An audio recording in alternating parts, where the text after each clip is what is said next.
It's the big one. Yes, hello, welcome back to my channel. And it's, like I said at the beginning of the video, it's the big one. It's the National League playoff final that's going to be contested between Solihull Moors and Grimsby Town.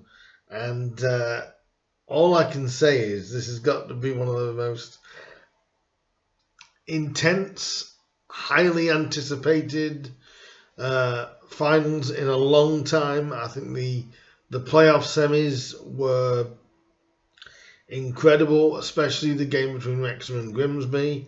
I thought that was, from a personal point of view, I think it was really, really intense and really, I don't want to say heartwarming. It was very worrying because for a time, you're hearing all the big ups about Wrexham and you're thinking, it could or should go that way. I think the media would have liked it to have gone Wrexham's way. But Solihull as well, they got a fairly comfortable, they came back from behind, but a fairly comfortable win over Chesterfield. But I want to start this video off talking about the side that finished higher in the league table, Solihull. I think these guys deserve so much credit for getting where they've gotten. I have watched a lot of preview videos for the start of the season, and a lot of people didn't put Solihull anywhere near where they are now, and I think it's a credit to Neil Ardley, to his staff, to the players that he's assembled, and the squad he's assembled, and how difficult they are to beat. So much so, I'm going to give you a few facts about Solihull's season. I'm not going to go through the whole form thing as such, because with it being a final, form goes out the window. But I am going to give you a little bit on Solihull Moors, a bit more in depth about Solihull Moors. Solihull Moors, like we know, that they ended the season in third, a cracking season for them. 25 wins out of the 44 matches, with only 7 defeats in that process. They scored 83 times during the regular league season, conceding 45. If you look at the goal scoring records, obviously they had Andrew Dallas, who was very sought after in the National League and a couple of leagues above. Actually, he ended the season with 20 league goals. Joe Sabara, who is, I'd say, like his partner in crime. Well, he finished with 18 goals over the season. He's actually had a minutes per goal of 207. Andrew Dallas had one of 164.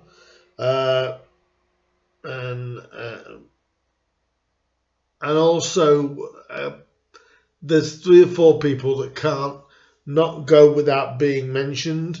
You have to look at the likes of Adam Rooney, after his time that he spent at Salford, Danny Newton, a very good player, as well as Callum Howell, who I believe got the 3rd goal, the winning goal in the end against Chesterfield, and of course the big 6'9" striker Kyle Hudlin, who has been nothing but a torment for every defence that he's come up against. But also Harry Boyes deserves to get some credit as well. That you just look at those number of players that I've said there for Solihull, and you're thinking, what a side, and it's not surprising to me that Solihull have got where they are, playoffs anyway, that with the merger included, and I'll just touch a little bit on Neil Ardley. I know I've said in previous videos, the joke I always say about saying I hate Neil Ardley. I just want to give you a reason as to why I respect Neil as much as I do. This is only his third, I believe, full-time manager's job. He'd been at Wimbledon, Notts County, and here. I think this is possibly his biggest achievement as a manager. I know people will say saving Wimbledon that time was, because obviously Wimbledon with the transitional times.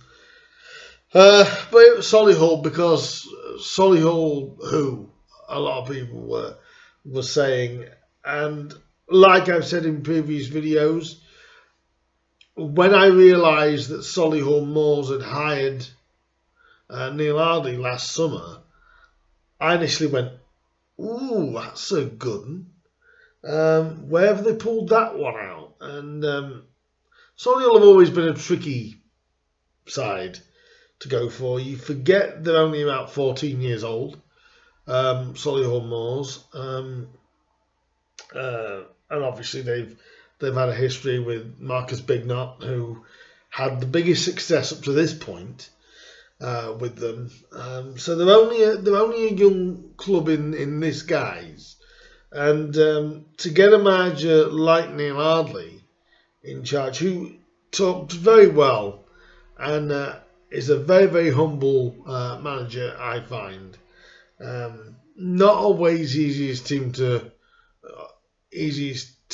watch on the eye, as most of Neil's teams aren't.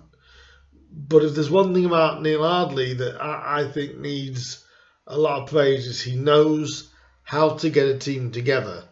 And he's definitely got Solihull. I don't even want to disrespect them by saying punching above their weight. They rightfully deserve to be where they are. And with the amount of players that are there and that could cause some danger, including a guy called Alex Goodyer. I think we've got to look out for him. He's only scored 3 goals in the league this season, but don't let that fool you. They're all, I could literally list off all these players at Solihull and how much of a risk and a danger they all are to Grimsby Town. And I think, if we look at If we do look at a couple of Solihull's, not for form reasons, but for sort of the type of season that they have had, if we look at results back in January, when they got a 5-0 win, 5-0 win over Altrincham, they got a 2-0 win away at Torquay, and not many teams have gone to Torquay really and won and have run well. Their running was fairly tricky. Losing at winners Stockport, drawing at Wrexham, drawing at Halifax as well,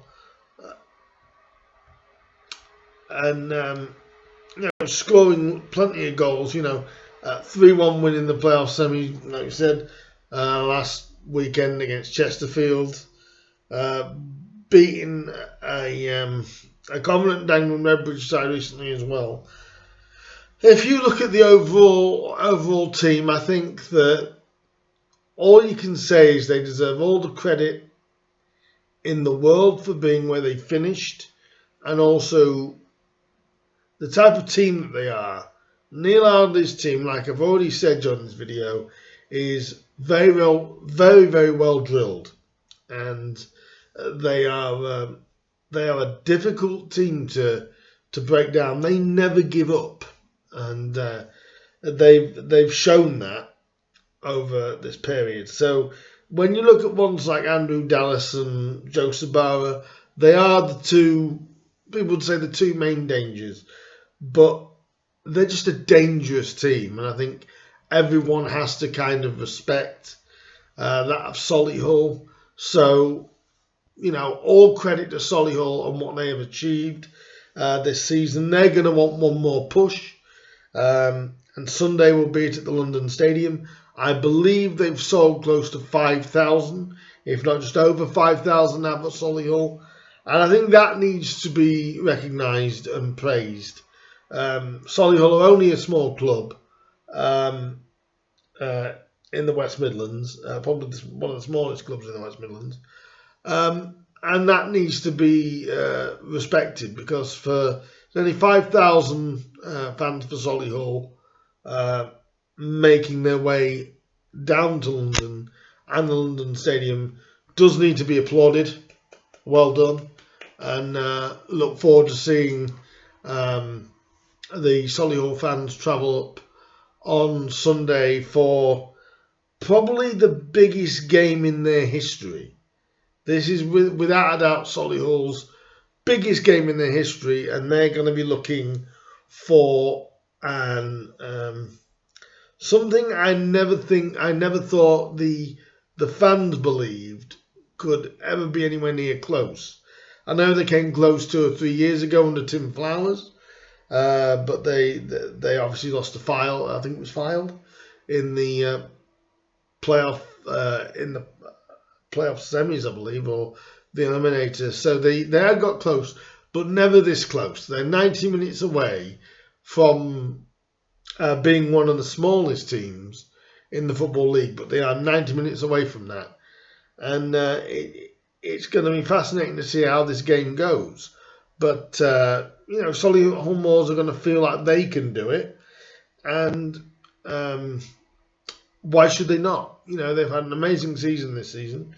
So they're going to think, why not? We are going to talk a little bit now about Grimsby Town as well. This is, of course, my team, so I am going to be a little bit biased on this. I will say that I'm not going to be making a score prediction out of, again, because I won't be down the middle. So I don't think it's fair that I make a score prediction. I believe Grimsby are going to get promoted, but I for this kind of game I can't put a score on it. And a little bit about Grimsby's season, just a little bit. Obviously, they got relegated at the end of last season, finishing bottom of League Two. The club in disarray, and then the new owners sort of came in and has sort of revitalised the area. And you've got to say that nothing but positivity have come from that. The rehiring of Paul Hurst back in January of 2021 was, I believe, one of the smartest bits of business the club could do. I think we kind of knew where we were and knew that we were kind of going to be struggling to stay in League Two, and they catered for everything that needed to be done. And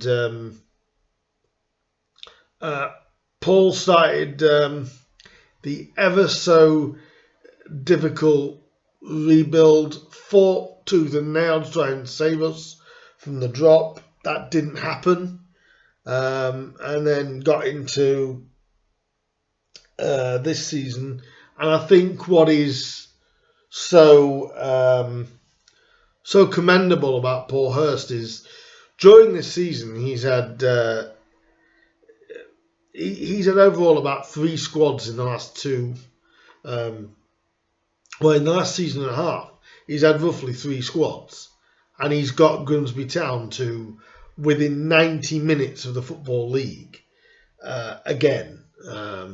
And will be one of the, if Grimsby Town do manage it, they'll be one of the few teams that have gone down and then come straight back up. But that is a realistic chance. And if we look a little bit about, let's look at the top scores for Grimsby Town. Nowhere near the numbers of Solihull's front 2 at least. But John McAtee's on 15 goals for the season. While I'm going to come the Ginger Prince, Ryan Taylor, is he has 9 goals for the season, and Luke Waterfall has got 8 after his brace against Wrexham. And what an asset Luke Waterfall has been from the end of last season coming into this one. The manager probably having a bit of doubts as to whether Luke would want to stay. Well, he has, and he's given one of the best central defensive performances in a while that I've seen in a Grimsby centre back. We've also got goals for Manuel Disorowe, which glad I said that about that, because that is one of the most difficult names to pronounce. He's finished the season so far with 7 alongside Harry Clifton. But I think Manny deserves a lot of credit because obviously he's playing pretty much for a contract at Grimsby Town. Been released by Tranmere at the end of Tranmere's season. And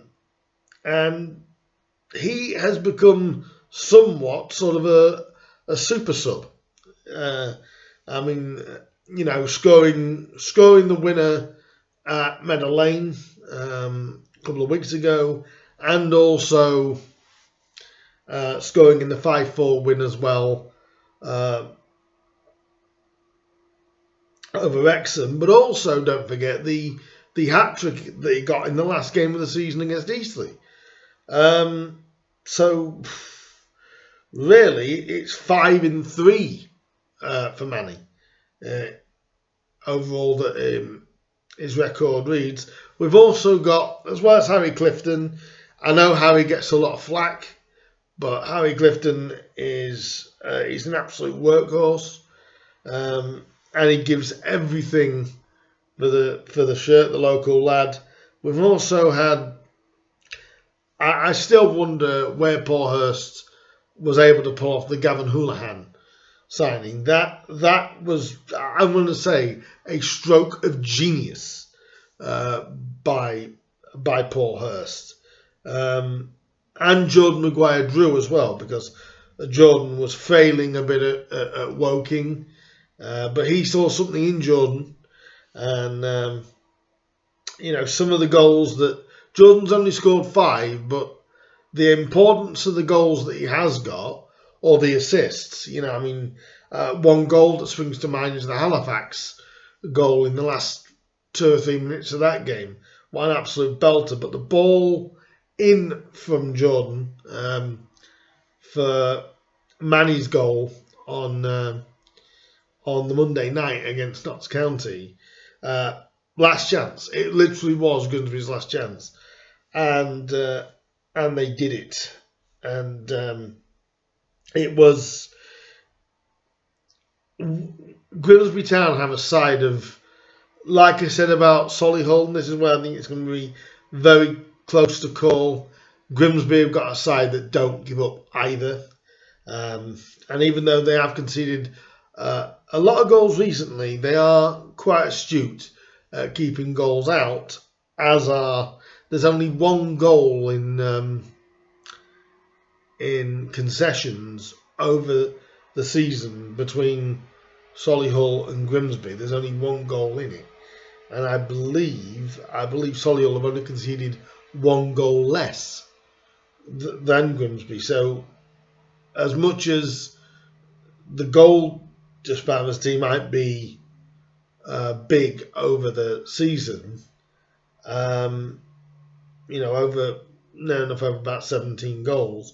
At the same time, there isn't much between them defensively. And, when you've got people in Grimsby like Luke Waterfall, like Sean Pearson, like Andy Smith, who has been a revelation at the back, and one of the players of the season this season is Ben Fox. I've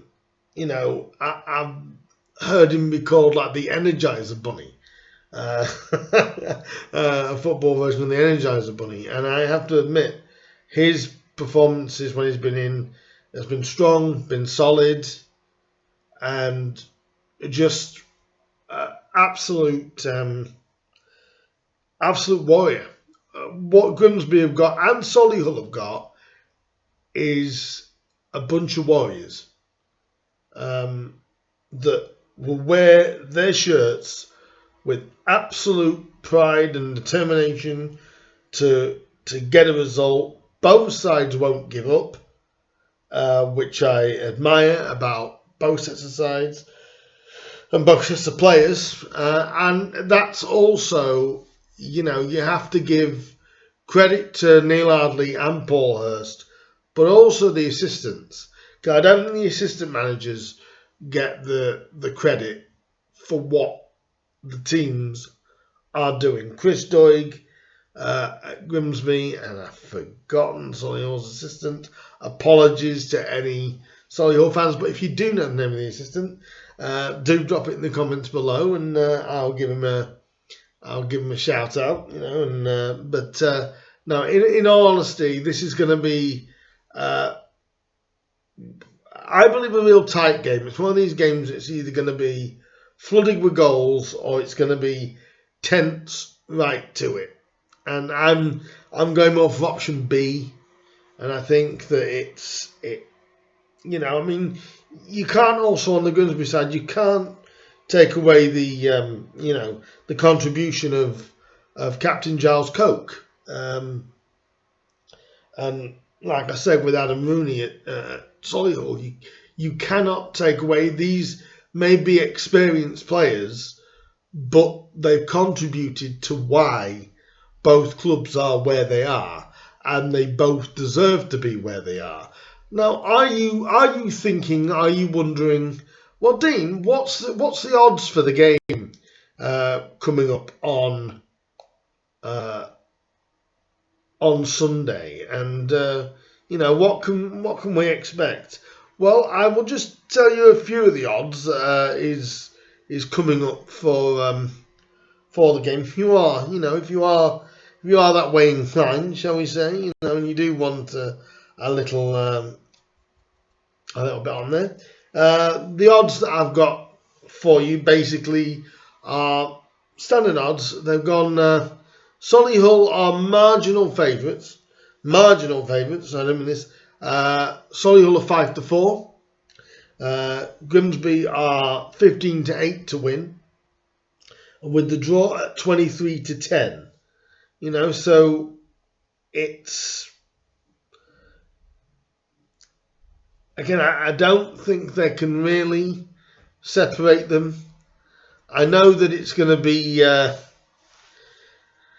it's going to be tight, this, and actually interesting if you want to know, for odds of Luke Waterfall to score and Grimsby to win 2-1, you can get it 200-1. So they're just a few of the odds floating around for this is how close it is to win the tie. People have got Solihull at 4-6 and Grimsby at 11-10.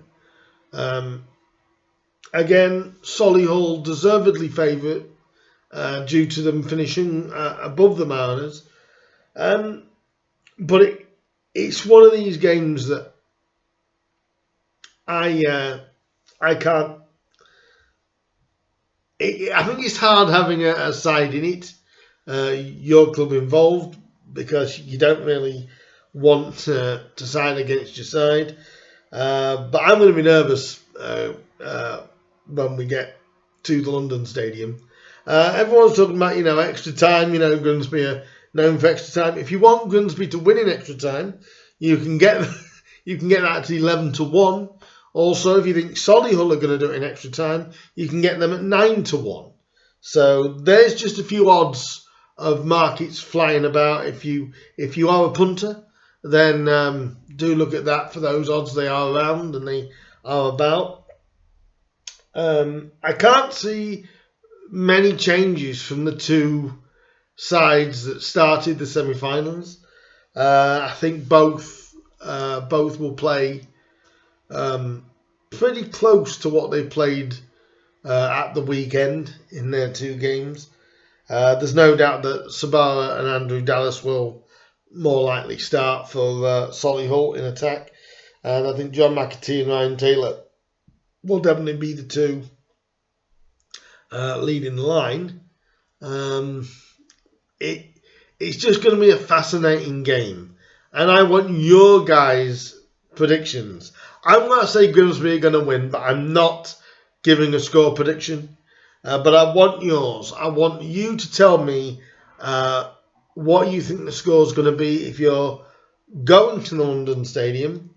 I know there's been a lot of drama about the London Stadium, and I'm gonna veer away from that only because I think we now need. I think as all sorts of fans, we need to now focus on the game, which I think is the most important now. Although I think we have to focus on that and both clubs and look to try and get a result. So if you can let me know down below what you think the score is going to be, even neutrals, which I'm sure we'll have a lot of neutrals watching the game on Sunday. Let me know your scores. Let me know down below. Get in touch with me that way. And just let me know what you guys honestly think will happen. I'm going to say this. Who do you hope wins and who do you think will win? And that'll do it just for this video. I know it's a bit more prolonged and you can probably hear the nerves in my voice right now. I'm thinking 90 minutes away from the Football League. I can't imagine what the Solihull fans must be feeling as well. But wow, the nerves are starting to sneak in. We're about 48 hours away from the game. Pretty close to when I'm recording this. 48 hours before kickoff. If you are travelling down to the London Stadium, I will say enjoy it. But I do think, I'm sure we will enjoy it when we're there. But I think for that 90 minutes, I don't know. Unless somebody wins it big, I can't see the set of fans from a football perspective enjoying it. I think it's going to be a real tense affair. But anyway, that's the end of the video. Do let me know your predictions and your thoughts on the game, and even your thoughts on travelling to the London Stadium, what you really think about that. And this, I will come back and I will do a review of the game, probably the day after, or at least the beginning of next week. And so you will get that, because I'm not going to be here, but I am going to record BT Sports coverage of it, so I can watch it back, win, lose or draw, whatever happens to be, and I will give my thoughts about the game overall in a later video, and then that'll be the football done for this year. But like I said, let me know down below what your prediction for the game is, what your thoughts of it being at the London Stadium are, and I will see you guys very soon. Like I said, hopefully I can get these nerves under control, and I will speak to you guys very soon. If you're going, do enjoy it, or enjoy it the best you possibly can. And anybody that's watching it, try and enjoy it if you can. Although I don't know once I do that if you're going to enjoy it. We'll have to wait and see. And yeah, I will see you guys very soon. I'm rambling now, so I'm going to leave it here. Like, subscribe to the channel, hit that bell button. That'll let you know when I upload some new content. And I will see you guys extremely soon.